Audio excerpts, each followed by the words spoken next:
రాజస్థాన్లో ఒక రాజకీయ గలాట చినికి చినికి రాజ్యాంగ సంక్షోభంలా మారబోతోందా?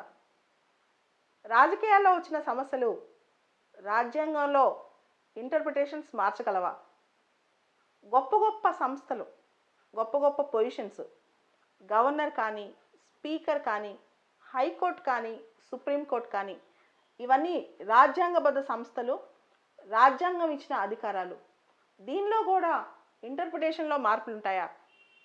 వీటికి ఈ ప్రశ్నలన్నిటికీ జవాబు ఎవరు చెప్పాలి? సుప్రీంకోర్టు చెప్పిన జవాబులు కూడా రైటేనా? సో అనేక సమస్యలు, అనేక రాజ్యాంగపరమైన ప్రశ్నలు, వీటి మధ్య రాజస్థాన్లో రాజకీయ సంక్షోభం అట్టడుగుపోతోంది. ఇక్కడ మనం 2-3 అంశాలు గమనించాలి. అసలు ఏం జరిగింది? అసలు రాజస్థాన్లో ఏం జరిగింది? రాజస్థాన్లో కాంగ్రెస్ ప్రభుత్వం ఉంది. దానికి చీఫ్ మినిస్టర్ అశోక్ గెహ్లాట్. ఈ కాంగ్రెస్ ప్రభుత్వంలో ఒక వర్గం సచిన్ పైలట్, ఆయన డిప్యూటీ చీఫ్ మినిస్టర్గా ఉండేవాళ్ళు. ఆయనతో పాటు 18 మంది ఎమ్మెల్యేలతో ఆయన ఒక చీలిక తీసుకొచ్చి, నాకు కొన్ని డిమాండ్లు ఉన్నాయి, నాకు గెహ్లాట్ ప్రభుత్వం నచ్చట్లేదు అని చెప్పి కాంగ్రెస్కు కొన్ని సంకేతాలు పంపించారు. దీంతో రాజస్థాన్లో ఒక రాజ్యాంగ సంక్షోభం మొదలైంది. అయితే వెంటనే కాంగ్రెస్ ప్రభుత్వం స్పందించి చర్చలు కూడా జరిపింది. హైకమాండ్ కూడా ముందుకొచ్చి సచిన్ పైలట్తో చర్చలు జరిపింది. ఇవన్నీ సఫలీకృతం కాకపోవడంతో మొత్తానికి Rajasthan legislative assembly speaker Sachin పైలట్కి, ఆయన సపోర్టర్స్ అయిన 18 ఎమ్మెల్యేస్కి అందరికీ యాంటీ డిఫెక్షన్ లా, పార్టీ ఫిరాయింపుల చట్టం కింద నోటీసులు ఇచ్చారు. ఈ నోటీసులు చెల్లవంటూ సచిన్ పైలట్ వర్గం రాజస్థాన్ హైకోర్టుకి వెళ్ళింది. రాజస్థాన్ హైకోర్టు స్పీకర్ని స్టేటస్ కో మెయింటైన్ చేయమని చెప్పి, యాంటీ డిఫెక్షన్ లా కింద ఇమీడియట్గా ఎలాంటి యాక్షన్ తీసుకోవద్దు, నేను జడ్జిమెంట్ వెలువరించేంత వరకు అని చెప్పి హైకోర్టు స్పీకర్కి చెప్పింది. దాంతో స్పీకర్ తనకున్న అర్హతలు ఏంటి, యాంటీ డిఫెక్షన్ లా కింద తనకున్న పరిమితులు ఏంటి, వీటన్నిటినీ ప్రశ్నలు లేవనిస్తూ హైకోర్టు ఇచ్చిన డైరెక్షన్స్ పైన సుప్రీంకోర్టుకి వెళ్ళారు. కానీ హైకోర్టు ఇచ్చిన డైరెక్షన్స్ పైన స్టే ఇవ్వటానికి సుప్రీంకోర్టు నిరాకరించింది. సో దీంతో high court, speaker, supreme court, anti defection law, ఇవన్నీ కూడా ఇప్పుడు గవర్నర్స్ పొజిషన్, ఇవన్నీ కూడా చర్చలోకి వచ్చాయి. ఇక్కడ ఒక విషయం గుర్తుపెట్టుకోవాలి, యాంటీ డిఫెక్షన్ లా కింద ఫైనల్ అథారిటీ స్పీకర్. స్పీకర్ నిర్ణయం చెప్పిన తర్వాత దానిపైన జ్యుడిషియల్ రివ్యూ ఉంటుంది. కానీ స్పీకర్ యాంటీ డిఫెక్షన్ లా సంబంధించి నిర్ణయం తీసుకోకముందే జ్యుడిషియల్ రివ్యూ ఎలా ఉంటుంది, కోర్టులకి ఇంటర్ఫియరెన్స్ అయ్యే హక్కు ఉందా అనేది మొదటి రాజ్యాంగ ప్రశ్న. Paragraph 6 anti defection law 10th షెడ్యూల్లో పారాగ్రాఫ్ 6లో స్పీకర్ నిర్ణయం తీసుకోవాలి, స్పీకర్ నిర్ణయానికి ఎటువంటి టైం బౌండెస్ దానిలో మెన్షన్ చేసలేదు. సో స్పీకర్ నిర్ణయం తీసుకోకపోతే హైకోర్టు ఇలాంటి డైరెక్షన్ స్పీకర్కి ఎలా ఇస్తుంది? అంటే నేను ఒక నిర్ణయం తీసుకుంటాను, ఈ విషయంలో నేను డైరెక్షన్ ఇచ్చేదాకా నువ్వు ఆగు అని చెప్పి స్పీకర్కి చెప్పే హక్కు హైకోర్టుకు ఉందా? ఇది మొదటి ప్రశ్న. ఈ ప్రశ్నలో ఆల్రెడీ ఒక కేసు ఉంది. ఈ కేసు పేరు కిహోతు హోలహాన్ వర్సెస్ జోచిల్హు 1992. ఈ కేసు యాంటీ డిఫెక్షన్ లాలో ఒక ల్యాండ్ మార్క్ కేసు అని చెప్పొచ్చు. అసలు ఈ కేసులో ఏం జరిగింది? ఈ కేసులో రాజ్యాంగపరమైన ప్రశ్న ఒకటి ఉంది. అసలు ఎమ్మెల్యేలకు కానీ, ఎంపీకి కానీ ఇండివిజువల్గా పార్టీని వ్యతిరేకించే హక్కు ఉందా? డిస్సెంట్ అనేది ఉందా? అంటే పార్టీ విధానాలను వీళ్ళు బహిరంగంగా విమర్శించవచ్చా? పార్టీ విధానాలను బహిరంగంగా నేను ఫాలో అవ్వట్లేదని చెప్పొచ్చా? ఉదాహరణకి నేను ఒక పార్టీ టికెట్ మీద గెలిచాను, ఆ పార్టీ భావజాలానికి నేను కట్టుబడి ఉండాలి, ఆ పార్టీ నిర్ణయాలకి నేను కట్టుబడి ఉండాలి. వ్యక్తిగతంగా నాకు ఒపీనియన్స్ ఉండకూడదా అంటే, ఆ ఒపీనియన్స్ పరంగా నేను ఓట్ వేయకూడదా అంటే, కిహోతు హోలహాన్ జోచిల్లులో కోర్టు ఒక మాట చెప్పింది, సుప్రీంకోర్టు. నిన్ను నీ పార్టీ యొక్క ఎజెండా చూసి గెలిపించారు ప్రజలు. నీ సొంత అభిప్రాయాలు, నీ సొంత డిసెంట్ అక్కడ ఉండకూడదు. నీ పార్టీ అభిప్రాయమే నీ అభిప్రాయం.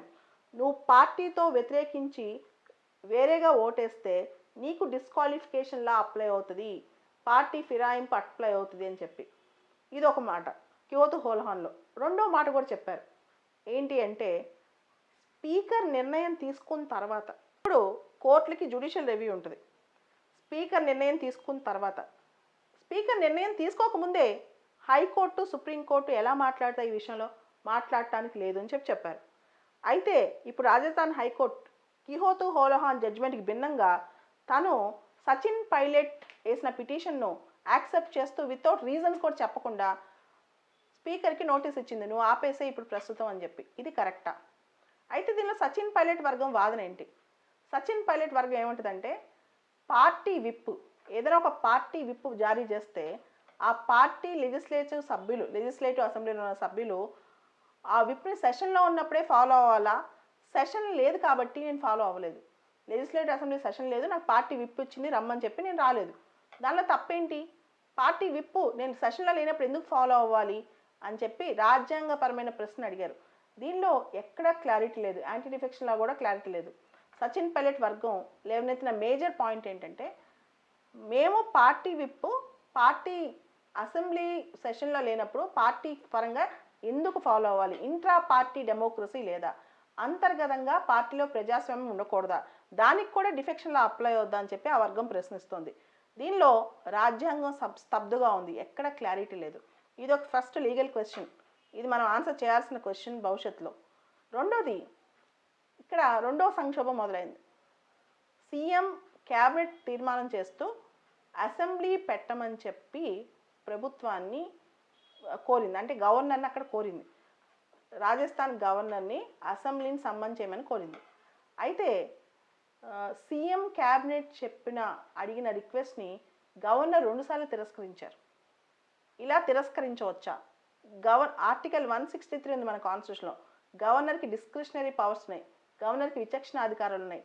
ఇలా తిరస్కరించడం అంటే ఒకసారి క్యాబినెట్ పెట్టమని అసెంబ్లీ సమావేశపరచమని అడిగినప్పుడు గవర్నర్కి తిరస్కరించే హక్కు ఉందా? అది ఆయన విచక్షణ అధికారంలోకి వస్తా అనేది మొదటి ప్రశ్న. రెండో ప్రశ్న ఆర్టికల్ 174.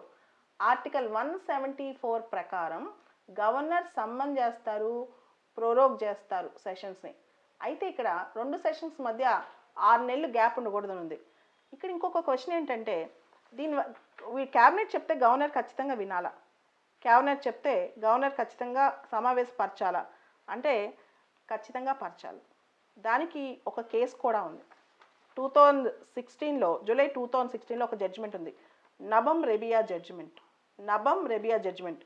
ఈ జడ్జిమెంట్ ప్రకారం ఆర్టికల్ 174 ప్రకారం గవర్నరు సొంత నిర్ణయాలు తీసుకోకూడదు, ఆయన పర్సనల్ నిర్ణయాన్ని తీసుకోకూడదు, ఆయన క్యాబినెట్ ఏది చెప్తే ఇలా సమావేశపరచమని వినాలి అని చెప్పి సుప్రీంకోర్టు నబం రెబియా కేసు జడ్జిమెంట్లో చెప్పేసింది. సో ఇక్కడ కూడా క్లియర్. కానీ 2 సార్లు క్యాబినెట్ అడిగినా సరే గవర్నర్ రిజెక్ట్ చేయడంతో కాంగ్రెస్ పార్టీ దేశమంతా ఒక క్వశ్చన్, స్టాండప్ ఫర్ డెమోక్రసీ, ప్రజాస్వామ్యం ఎటు వెళ్తోంది, ప్రజాస్వామ్యం కోసం గళమెత్తండి అని ప్రశ్నిస్తోంది. అయితే ఇక్కడ ఈ రాజ్యాంగపరమైన అంశాల్లో మనం ఇంకోటి గమనించాలి, యాంటీ డిఫెక్షన్ లా సచిన్ పైలట్కి అసలు యాంటీ డిఫెక్షన్ లా అప్లై అవుతుందా అవదా? మన యాంటీ డిఫెక్షన్ లాలో పారాగ్రాఫ్ 2 క్లాజ్ 1 క్లాజ్ ఏ ఉంది, voluntarily giving up party membership. ఎవరైనా స్వచ్ఛందంగా పార్టీ మెంబర్షిప్ ఇచ్చేసి వేరే పార్టీలో జాయిన్ అయితే, లేదా ఒక పార్టీలో టికెట్ తీసుకుని ఇంకో పార్టీలో జాయిన్ అవుతాయి. కానీ ఇక్కడ సచిన్ పైలట్ వర్గం ఏముంటుందంటే మేము కాంగ్రెస్ పార్టీని విడిపోవట్లేదు, కాంగ్రెస్ పార్టీకి వ్యతిరేకం మేము కాదు, కాంగ్రెస్ పార్టీలో కొన్ని విధానాలు మాకు నచ్చలేదు రాజస్థాన్లో అని చెప్తున్నారు. సో దీనిలో కూడా ఇంకో క్వశ్చన్ ఏంటంటే పార్టీ విప్స్ సెషన్లో లేనప్పుడు అప్లై అవుతాయా? అదేవిధంగా ఏది డిఫెక్షన్ కింద పరిగణించాలి, ఏది డిఫెక్షన్ కింద రాదు? అంటే ఏం చేస్తే పార్టీ ఫిరాయింపు, ఏం చేస్తే పార్టీ ఫిరాయింపు కాదు? మనకి 10th షెడ్యూల్ చూస్తే it is not a comprehensive code అనిపిస్తుంది. అంటే 10th షెడ్యూల్ పెట్టారు, దానిలో 52nd అమెండ్మెంట్ ద్వారా, అలానే 91st అమెండ్మెంట్ చేశారు, కానీ దాని ప్రకారం ఒక చట్టం అన్నా తీసుకురావాలి యాంటీ డిఫెక్షన్లకు సంబంధించి. అలాంటి చట్టం లేదు. మనకి ఏదన్నా ఉంది అంటే యాంటీ డిఫెక్షన్లకు సంబంధించి సుప్రీంకోర్టు ఇచ్చిన జడ్జిమెంట్స్, కేవలం ఈ జడ్జిమెంట్స్ ఆధారంగా మనం ఈ విషయంలో కంక్లూజన్ రాలేము. ఎందుకంటే సుప్రీంకోర్టు, హైకోర్టులు కూడా ఒకళ్ళ జడ్జిమెంట్ ఒకళ్ళు తిరస్కరించుకుంటూ మార్చుకుంటూ ఉన్నాయి. కాబట్టి లీగల్గా కాన్స్టిట్యూషనల్ ప్రొవిజన్స్లో చాలా కన్ఫ్యూజన్ ఉంది. అంటే పార్టీ విప్ ఎప్పుడు అప్లై అవుతుంది, స్పీకర్ డెసిషన్ మధ్యలోనే క్వశ్చన్ చేయొచ్చా, పూర్తిగా స్పీకర్ నిర్ణయం తీసుకోకముందే మధ్యలో క్వశ్చన్ చేయొచ్చా, తర్వాత దీనిలో హైకోర్టు ఎంతవరకు చొరబాటు చేసుకోవచ్చు, హైకోర్టుని ఆపలేని సుప్రీంకోర్టు నిజంగా రాజ్యాంగ పరిధిలో వ్యవహరిస్తుందా, లేదా జ్యుడిషియల్ ఇండిసిప్లిన్ అని చెప్పొచ్చా? ఇది జ్యుడిషియరీ అనవసరంగా పార్లమెంటరీ విషయాల్లో చొరబాటు చేసుకుంటుందా? మనకి ఆర్టికల్ 121 ఆర్టికల్ 122 ఉన్నాయి. Parliament should not intervene in the affairs of the courts 121. 122 courts should not intervene in the affairs of the parliament. So ఈ రెండు ఆర్టికల్స్ కూడా సపరేషన్ ఆఫ్ పవర్స్ గురించి చెప్తున్నాయి. ఈ సపరేషన్ ఆఫ్ పవర్స్ కింద కూడా వస్తా. సో ఇలా అనేక రకాల రాజ్యాంగ ప్రశ్నలు, రాజ్యాంగ వ్యవస్థలు ఈ రాజస్థాన్ సంక్షోభంలో ఇన్వాల్వ్ అయి ఉన్నాయి. వీటన్నిటికీ కాలమే సమాధానం చెప్పాలి.